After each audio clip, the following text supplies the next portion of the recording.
오늘 시편 16편에 있는 말씀은 다윗의 믹담 이렇게 쓰여 있는데요. 사람들이 이 시를 순금의 시라고도 하고 그 내용이 순금처럼 아름답다고 이렇게 표현을 했습니다. 그리고 다윗의 보석이라고도 표현을 했고요. 그래서 다윗의 믹담, 이 시는 56편, 57편, 58편, 59편, 60편, 오늘 16편, 이렇게 5편이 믹담이라는 시로 시작이 됩니다. 이 시들은 기도로 시작함으로써 고난당하고 있는 내용을 하나님 앞에 아뢰고, 또한 하나님에 대한 신뢰와 하나님에 대한 믿음에 대한 안전한 그런 내용을 담고 있는 시를 믹담이다 이렇게 얘기를 합니다. 그래서 믹담이라는 말은 비밀 또는 신비를 뜻하며, 또한 영적으로 굉장히 귀한 시다 이렇게 얘기도 하고요. 순금처럼 귀하다 그런 내용도 있고요. 또한 이것을 새기다, 어떤 그런 돌 같은 데 이렇게 새겨서 깊이, 그래서 이 시를 항상 외우고 굉장히 귀한 시다 이렇게 얘기를 했는데요.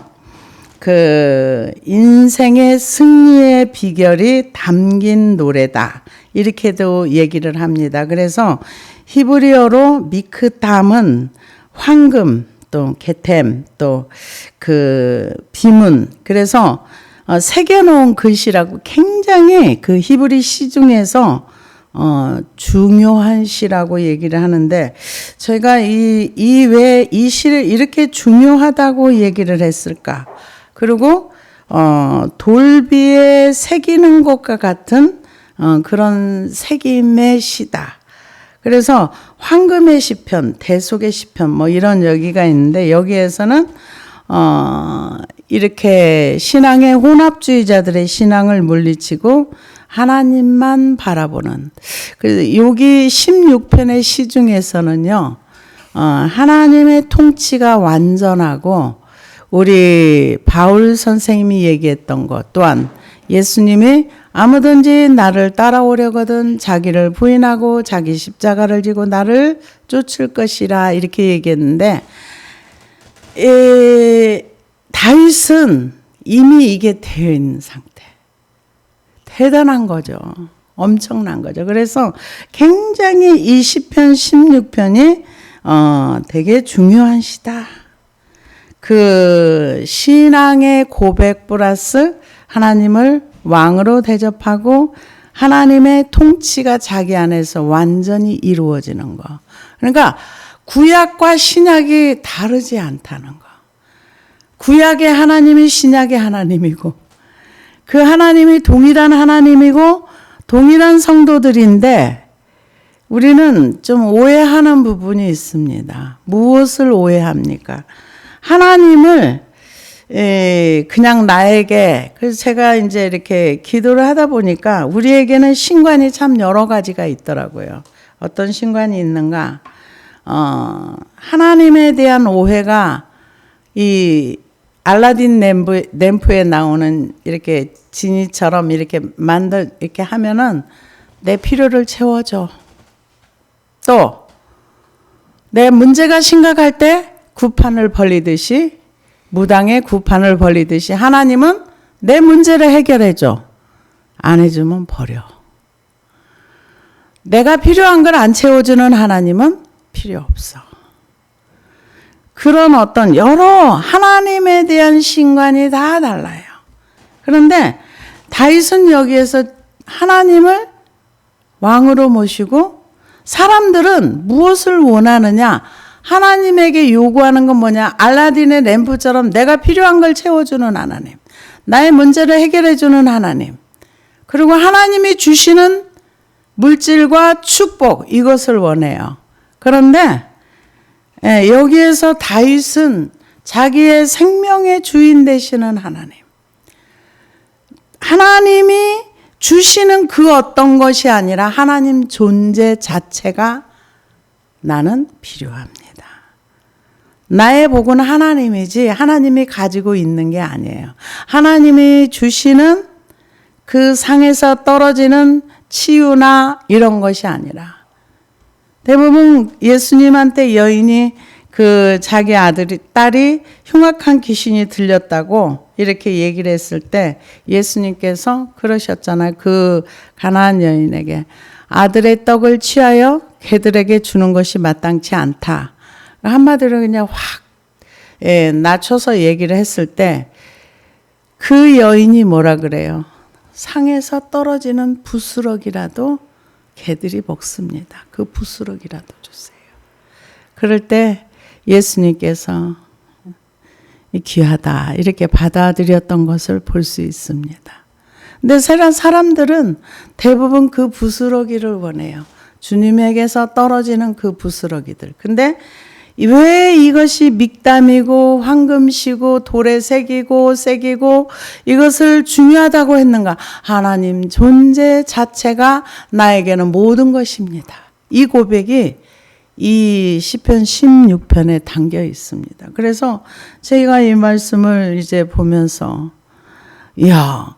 그 신약에만 자기 부인이 아니라 이미 구약에도 이미 자기 부인을 하고 하나님을 왕으로 모시고 하나님의 왕의 통치를 원하고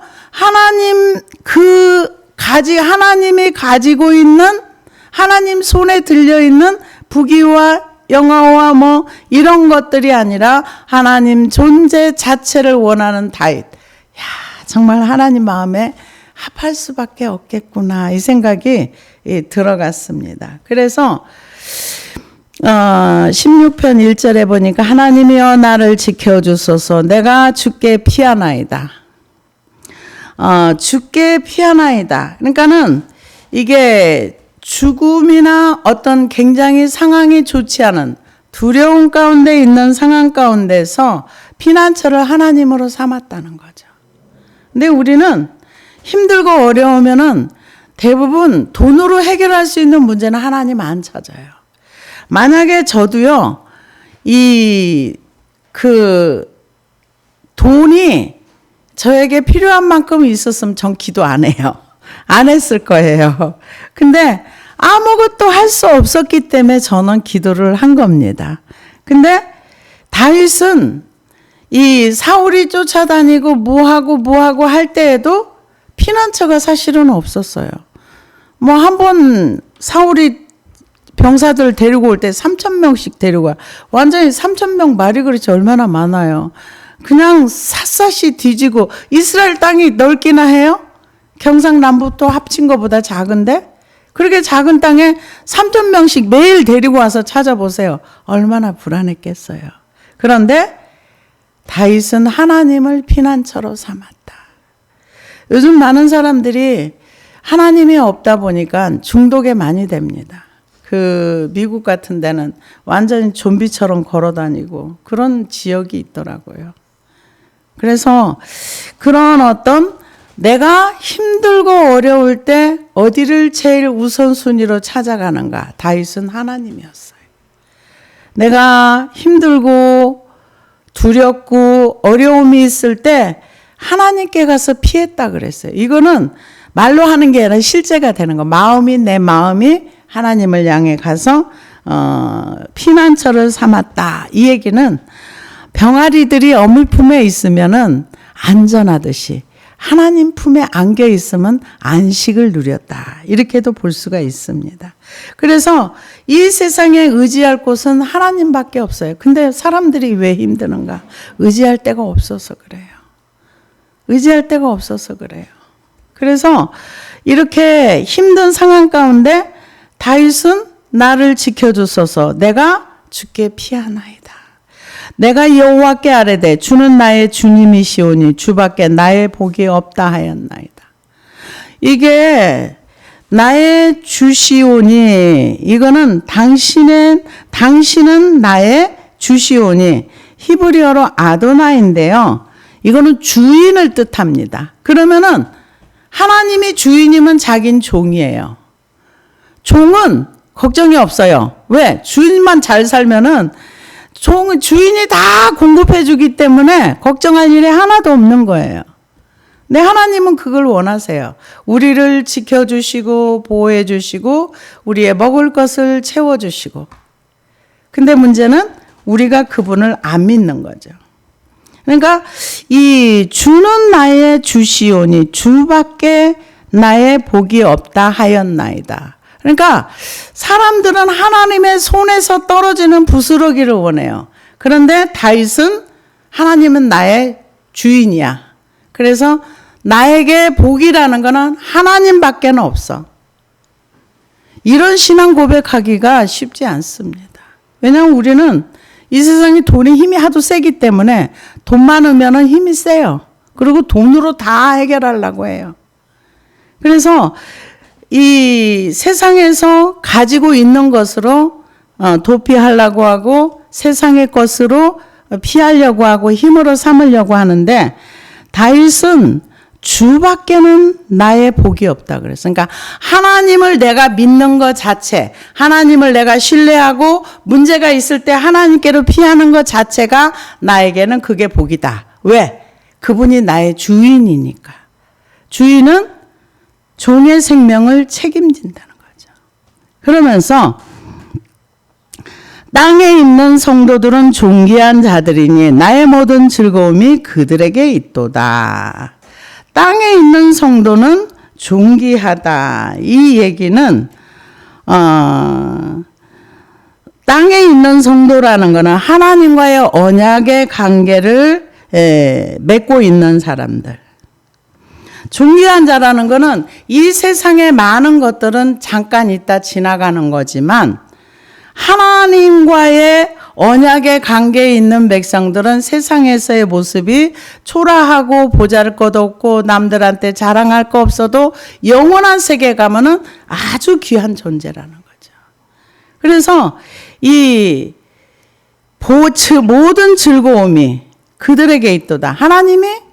하나님과의 언약을 맺은 백성들을 그렇게 귀하게 여기기 때문에 다윗도 이 하늘의 백성들을 그만큼 귀하게 여겼다. 이런 말씀이라고 볼 수가 있습니다. 그래서 다른 신에게 예물을 드리는 자는 괴로움이 더할 것이라 이렇게 얘기했는데요. 다른 신에게 예물을 드리는 자는 그 예물을 드리는 자의 문자적인 의미는 쫓아가는 자. 그러니까 다른 신에게 예물을 드리는 자의 그 뜻은 그 신을 향해서 쫓아가는 자.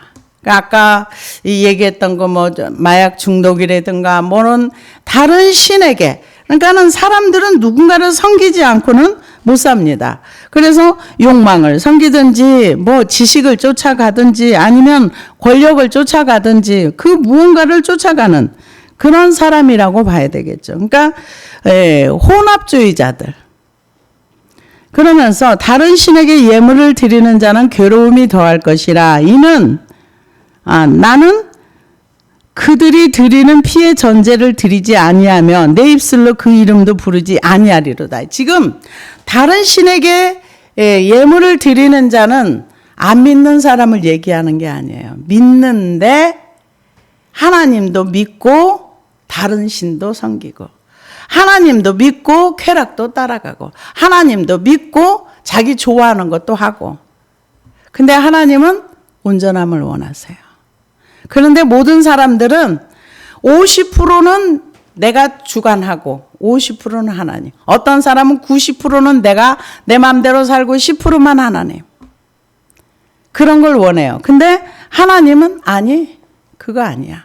여기서 피의 전제라는 거는 실제로 제사를 드릴 때 그 아이를 바쳤거나 그때 고대에는 그런 일들이 있었기 때문에 피를 드리거나 아니면 그런 어떤 역사들이 있었던 것 같아요. 그런데 다윗은 그런 거 하지 않겠다.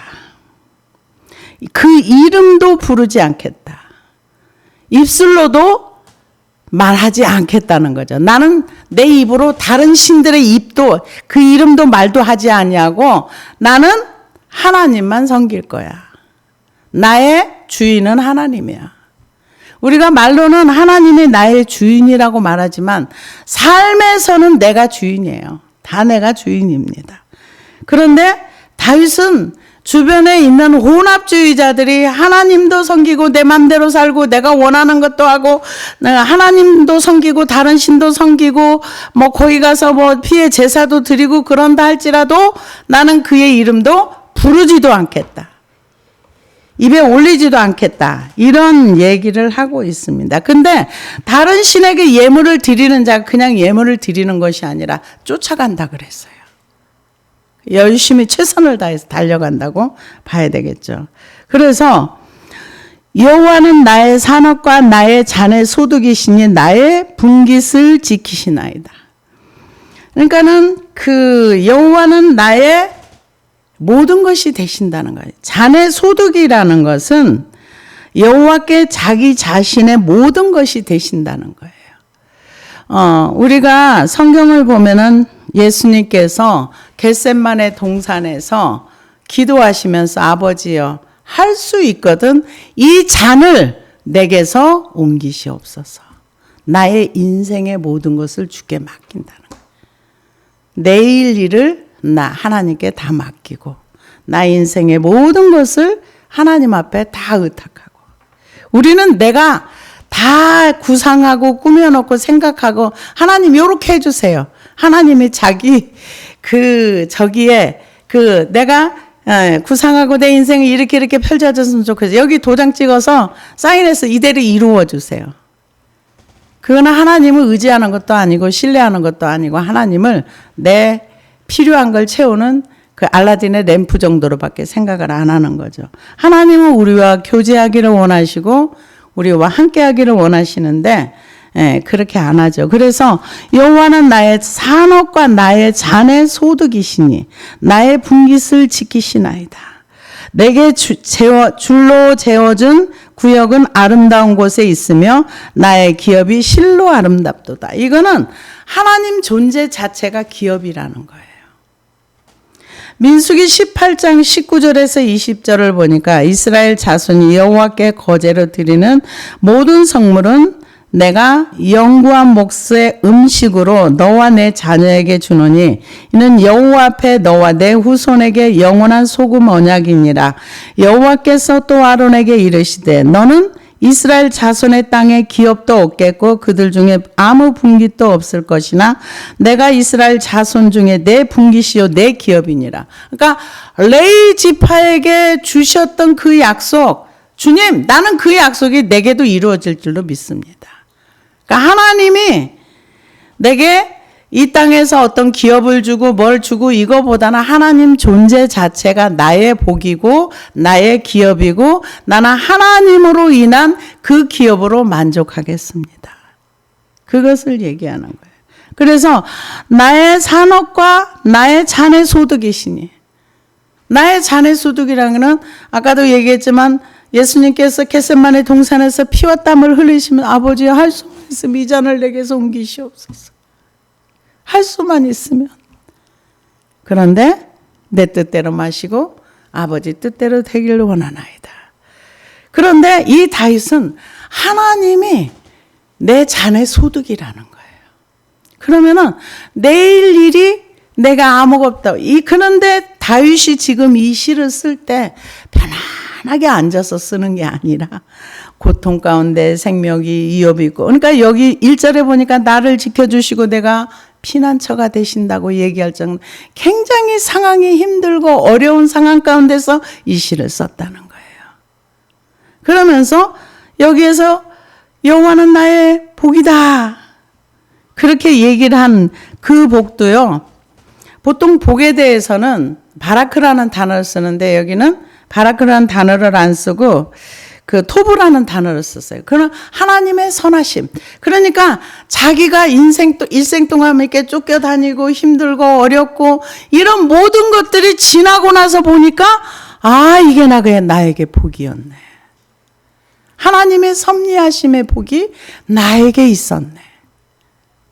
모든 것이 합력하여 선을 이룬다는 바울의 고백처럼 내가 정말 너무 힘들고 죽을 것 같고 잡혀서 금방 어떻게 들통날 것 같고, 그래서 저쪽에도 피난 갔다가 거기서 미친 척하고 도망오고, 그 힘든 삶이 하나님의 복이었다는 거죠.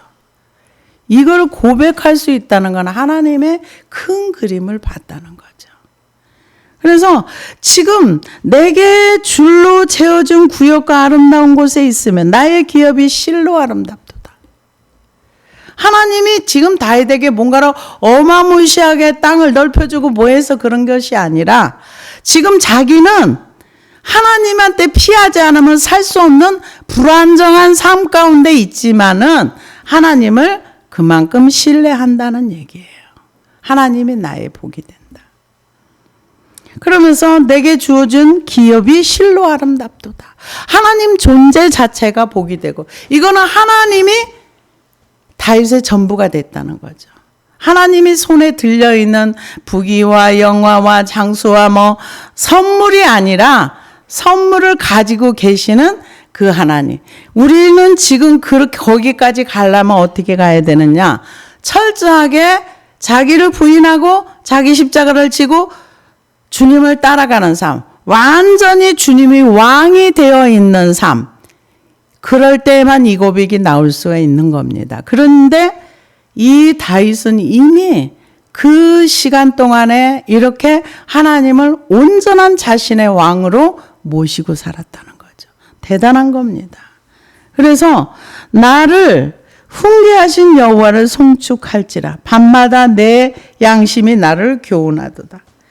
나를 누가 훈계하는가? 하나님이 훈계하신다는 거예요. 밤마다. 하나님이 왜 다윗을 훈계를 했을까요? 하나님을 찾으니까. 하나님을 수시로 찾고 찾으니까 밤마다 나를 훈계하신 여호와를 송축할지다. 이 송축할지라는 단어는요, 문자적으로는 무릎을 꿇다랍니다. 그러니까 하나님 앞에 무릎을 꿇고, 하나님, 이게 제가 하는 것이 옳습니까? 이게 바로 간 겁니까? 이게 제가 잘못하는 건가요? 그럴 때 하나님이 훈계하셨다는 거죠. 그래서 시편 119편 105절에 보니까 주의 말씀은 내 발의 등이요 내 길의 빛이니이다. 하나님께서 이 찾고 찾는 자에게 가르쳐 주는 거지, 무관심한 애들한테 들으려고 안 하는데 얘기해 보세요. 귀뚱으로도 안 들어요. 하나 들어가지도 않아요. 들으려고 해야 들어가는 거예요. 그래서 시편 73편 21절에서 25절을 보니까 내 마음이 산란하여 내 양심이 찔렀나이다. 내가 이같이 우매무지함으로 주 앞에 짐승이 오나 내가 항상 주와 함께하니 주께서 내 오른손을 붙드셨나이다. 주의 교훈으로 나를 인도하시고 후에는 영광으로 나를 영접하시리니 하늘에서는 주 외에 누가 내게 있으리요 땅에서는 내가 주밖에 사모할 자 없나이다. 그러니까 이게 깨닫지 못하다가 깨닫고 나면 내가 짐승 같구나. 내가 그렇구나. 그런데 나를 훈계하신 하나님, 그분은 땅에도 하늘에도 주밖에는 내가 없습니다. 주의 교훈으로 나를 훈계하시고. 그러니까 교훈이 뭐예요? 기록된 말씀으로 훈계하신다는 거. 어디서 이상한 얘기 들으려고 하지 마세요. 기록된 말씀으로 우리를 훈계하신다는 거죠. 그래서 에레미야 17장 9절에 10절을 보니까 만물보다 거짓되고 심히 부패한 것은 마음이라 누가 능히 이를 알리오마는 나 여호와는 심장을 살피며 폐부를 시험하고 각각 그의 행위와 그의 행실대로 보응하리니. 사람이 마음이 부패했는데 사람이 자기가 부패한 걸 몰라요. 성경에는 다 인생에 대한 답이 있어요. 부패하는 거 왜 부패하다 그랬는가? 자기를 위해 살면 부패해집니다. 그게 또 심해지면은 찌꺼기가 돼요. 오래되면은. 부패한 거 썩고 썩다 보면은 썩어서 못 쓰는 것이 돼버리는 거예요. 그래서 이 다윗은 밤낮으로 하나님을 구하고 찾고 이게 주는 나의 주시오, 나의 왕이십니다. 이거를 그냥 어떤 분이 이런 얘기를 하더라고요. 참 그 얘기를 듣고서 참 제가 뭐라고 답을 못 해가지고 그냥 가만히 있었어요. 이런 얘기를 반복해서 했다고 그러더라고요. 그러면 주인이 바뀌어져요.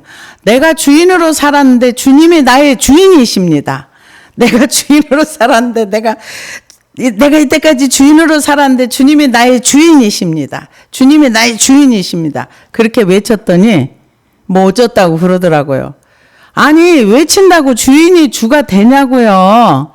내가 주인의 자리에서 내가 스스로 이런 부분이 내가 주인으로 살았구나 하는 거를 깨닫고 주님 제가 이렇게 내 인생에 내가 주인으로 살았습니다. 알아야지요. 그냥 무조건 내가 주인으로 사는 거 이제부터는 주님이 나의 주인이십니다. 그걸 몇 번 반복했대요. 참, 내 그 얘기를 들었을 때 여기다가 내가 뭐라고 초를 칠까 말까 하다 그냥 말았어요. 아니 그런다고 주인이 된다면 이 세상에 주님이 주인 안 될 사람이 누가 있어요. 그런데 그게 주인이 됐다고 생각을 하더라고요. 너무 신기하기는 해요. 그래서 그런 부분을 들으면서 정말 하나님에 대한 거를 모르는구나 이 생각을 하게 됐습니다. 그래서 여기 나를 훈계하신 여호와를 송축할지라. 그러니까 하나님 앞에 하나님의 말씀을 듣고 내가 고치려고 마음의 무릎을 팍 꿇고 말씀하시면 제가 듣겠습니다. 사무엘과 같은 태도죠. 사무엘이 하나님이 부르시니까 주여 말씀하소서 주의 종이 듣겠나이다. 그러니까 하나님 말씀하시잖아요.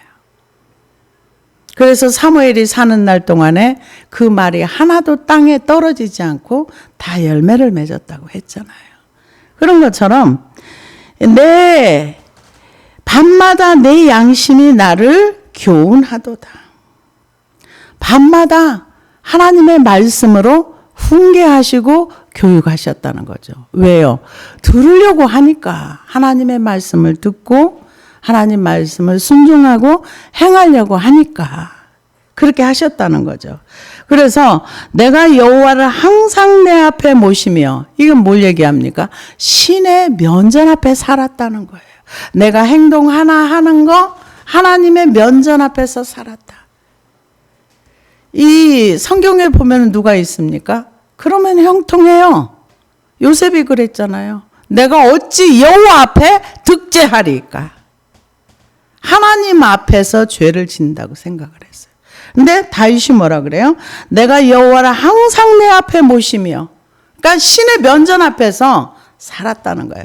그만큼 하나님을 인식하고 의식하고 살았다는 거예요. 근데 우리는 하나님 보통 없어요. 그냥 내 생각대로 살고 상황이 힘들면 절망하고 누가 얄미운 짓 하면 미워하고 그게 우리 보통 사람의 삶이에요. 근데 다윗은 항상 내 앞에 모시며 그가 나를 오른쪽에 계심으로 그가 나의 오른쪽에 계심으로 내가 흔들리지 아니하리로다.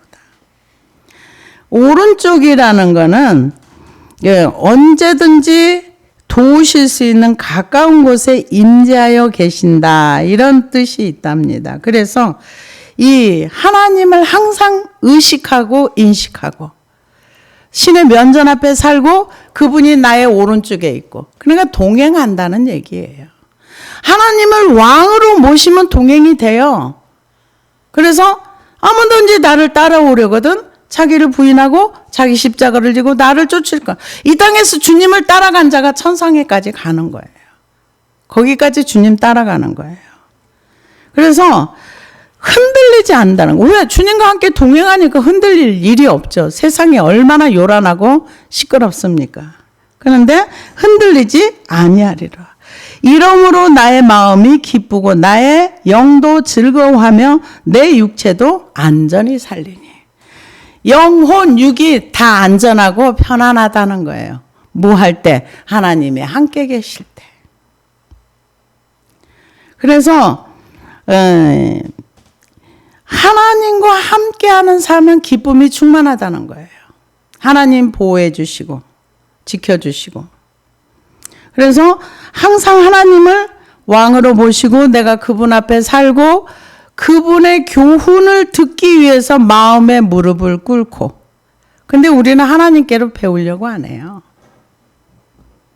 그리고 내가 조금 뭘 알면 누굴 가르치고 싶어서 안달이 나죠. 근데 우리는 가르치는 것도 중요하지만 나처럼 해봐라 요렇게. 예수님이 그러셨잖아요. 나처럼 해봐라 요렇게. 그 뒤를 따라간 바울도 너희도 나처럼 살아 그러셨잖아요. 우리도 예수님을 따라가면서 나처럼 해봐라 요렇게 우리도 할 수 있어야 됩니다. 다윗이 그렇게 살았습니다. 그래서 이러므로 나의 마음이 기쁘고 나의 영도 즐거워하며 마음과 영, 육체 안전하다 이렇게 얘기를 합니다. 이는 주께서 내 영혼을 수월에 버리지 아니하시며 주의 거룩한 자를 멸망시키지 않을 것이미로다. 이 얘기를요 누가 인용을 했냐면 다윗이 인용을 했어요. 예수님의 부활에 대해서. 사도행전 2장 29절에 32절을 보니까 형제들아 내가 조상 다윗에 대하여 담대히 말할 수 있노니 다윗이 죽어 장사되어 그 묘가 오늘까지 우리 중에 있도다. 그는 선지자라 하나님이 이미 맹세하사 그 자손 중에 한 사람을 그 위에 앉게 하리라 하심을 알고 미리 본고로 그리스도의 부활을 말하되 그가 음부에 버림이 되지 않고 그의 육신이 썩음을 당하지 아니하리라 하더니 이 예수를 하나님이 살리신지라 우리가 다 이 일의 증인으로다. 이 말씀을 그대로 인용해서 부활을 설명을 했습니다. 그리고 또 다른 시편에 일렀으되 주의 거룩한 자로 썩음을 당하지 않게 하리라 하셨느니라. 다윗은 당시에 하나님의 뜻을 따라 섬기다가 잠들어 그 조상과 함께 묻혀 썩음을 당하였으되 하나님께 살리신 이는 썩음을 당하지 아니하였나니. 사도행전 13장 35절에 37절에 이 시편을 인용해 가지고 그대로 말씀을 전했습니다. 그러니까 다윗이 하나님을 왕으로 모시고 자기의 주인으로 모시고 이렇게 사는 다윗에게 하나님께서 다윗이 그 시를 통해서 예수님의 부활을 이미 이렇게 기록을 해놨다. 이 말씀을 인용해가지고 예수님은 썩지 않고 이렇게 하셨다. 이 말씀을 그대로 한 것을 볼 수가 있습니다. 그리스도의 부활에 대한 예언 성취의 증거로 인용을 했습니다. 그래서 이 거룩한 자를 멸망시키지 않으실 것입니다. 내 영혼을 스올에 버리자. 스올은 지옥을 얘기합니다. 아니하시며 주의 거룩한 자. 그런 것처럼 예수님이 썩지 않고 지옥에 버리지 않고 사람들 인류의 죄를 다 짊어졌지만 부활하셨다는 것을 이 말씀을 인용해 가지고 이 사람들에게 복음을 전했을 때 하루에 3,000명, 5,000명이 회개하고 돌아왔던 것을 볼 수 있습니다. 주께서 생명의 길을 내게 보이시리니 주의 앞에는 충만한 기쁨이 있고 주의 오른쪽에는 영원한 즐거움이 있나이다. 그 생명의 길이라는 게 뭐예요? 생명의 길이라는 거는 영원한 생명으로 나아가는 걸 얘기하는데 이 땅에서는 영원한 생명이 없습니다. 잠깐 살다가 길어봤자 100년, 요즘 120세까지도 산다고 하더라고요. 그런데 그 영원한 생명은 이 땅에서 삶으로 끝나는 것이 아니라 하늘의 세계까지 영원한 생명으로 살 수 있다는 거죠. 그래서 시편 118편 1절에 4절을 보니까 여호와께 감사하라 그는 선하시며 그 인자하심이 영원함이로다. 이제 이스라엘은 말하기를 그의 인자하심이 영원하다 할지로다. 이제 아론의 집은 말하기를 그의 인자하심이 영원하다 할지로다. 이제 여호와를 경외하는 자는 말하기를 그의 인자하심이 영원하다 할지로다. 여호와께 감사하라 그는 선하시며 그의 인자하심이 영원함이로다. 누가? 생명을 주신 그분. 생명의 길로 인도하시는 분. 누가? 하나님을 왕으로 모시는 사람. 하나님을 주인으로 모시는 사람. 이미 자기 부인을 하고 하나님을 완전히 자기의 주인으로, 왕으로 모시고 이렇게 하나님을 인정했을 때 생명의 길이 있다는 거죠. 그래서 그런 생명의 길을 들어간 사람에게는 오른쪽에는 영원한 즐거움이 있고 충만한 기쁨이 있고 하늘의 세계는 기쁨과 즐거움입니다. 반대로 어둠의 세계는 불안과 두려움과 공포입니다. 그래서 지옥에 가는 유황불에 들어가는 사람 중에 1순위가 뭐냐면은 두려움이에요. 믿지 않는 자는 두 번째예요. 그래서 이 하나님이 없는 사람들에게는 두려움과 불안과 공포가 있는 거예요. 그래서 우리가 그런 게 있다면은 다 버려야 돼요. 어디다? 주님의 십자가 밑에 다 버리고 이 하나님이 주시는 생명의 길을 가야 되고 충만한 기쁨과 영원한 즐거움이 우리 안에 충만해질 수 있도록 우리도 다윗처럼 다윗이 그냥 다윗이 아니더라고요. 제가 말씀을 준비하다 보니까 진짜 하나님이 있는데 마음에 합한 자라는 얘기를 그냥 하신 게 아니구나. 하나님을 진짜 하나님으로 인정하고 하나님을 왕으로 인정하고 하나님을 주인으로 인정하고 자기 삶을 전체를 다 그분 앞에 던져버린 그리고 복이라는 게 땅에서 막 누리는 게 복이 아니라 그 험한 인생 가운데 하나님이 보호해 주시고 지켜주시고 자기 생명이 위태로울 때마다 그분 하나님 앞에 가서 피난처로 삼고 숨고 그러면서 안전한 그런 인생을 살았던 다윗이 그래서 이 시가 황금시가 되고 세게들 굉장히 그 이스라엘 백성들은 중요한 시랍니다. 기도하시겠습니다.